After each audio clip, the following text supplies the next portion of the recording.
Well, good morning, guys. It's Saturday, Sunday. Happy Sunday.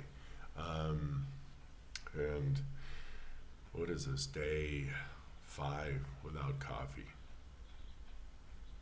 Nothing to report since day 1, literally.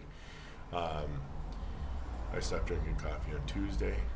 That was the 28th. And on the 1st of March. Obviously, the morning nothing was going to happen because my body didn't know I didn't have coffee yet. So, about 6 hours after I would have drunk my coffee, I felt kind of like a fullness in my head and one of those headaches that you get when you don't drink enough water, or maybe you've had a sunburn or something, which I don't get anymore either. Weird. I just don't get burned anymore.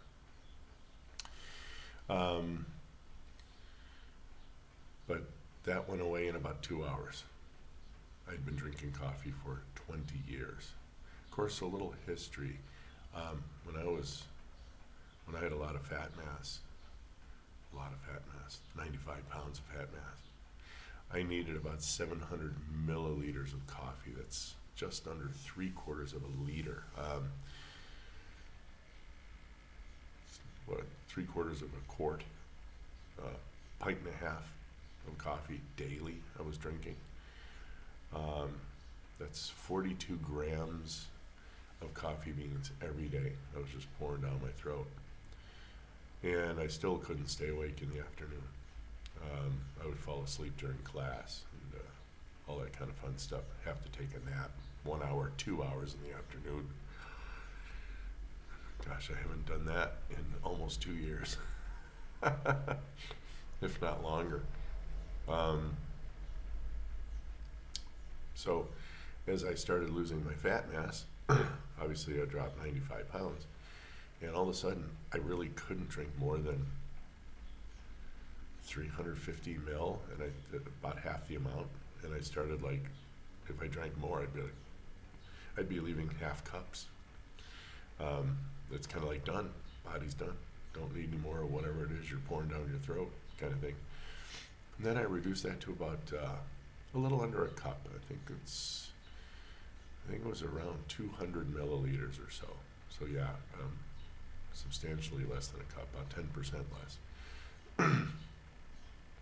And that's how I'd been for the last year-ish. I have videos on it, and just scroll through, look for the titles, and they'll be there. I made videos almost daily on this vlog.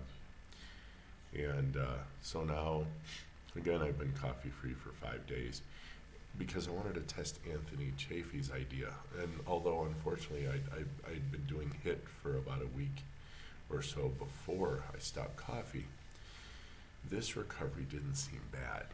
I sprinted 135 meters in under 40 seconds, which gave me about an 8-mile-an-hour sprint, which is 1/3 the record. Apparently there's this Italian bloke, and I don't know if he was getting chased by lawyers or what, but he did the 100-meter dash in 9.8 seconds. That's about 22 miles an hour, 30 kilometers, right? Somewhere there. That's fast for a human being. But it's not sustained, obviously. 100 meters, it goes by quick, obviously 10 seconds. But there's an old saying that said, well, dude, what if we run into a bear? How are you going to outrun it? And I look at the guy and I say, I don't need to outrun the bear. I just need to outrun you. So if it were me and this Italian dude and the bear's coming, sayonara, baby, I'm out of here. So anyway, on that happy story, I'll cut you guys loose. There's nothing else to report on this coffee thing, other than the fact that I'm not as painful in this recovery. I don't notice I feel the muscles. I know they worked.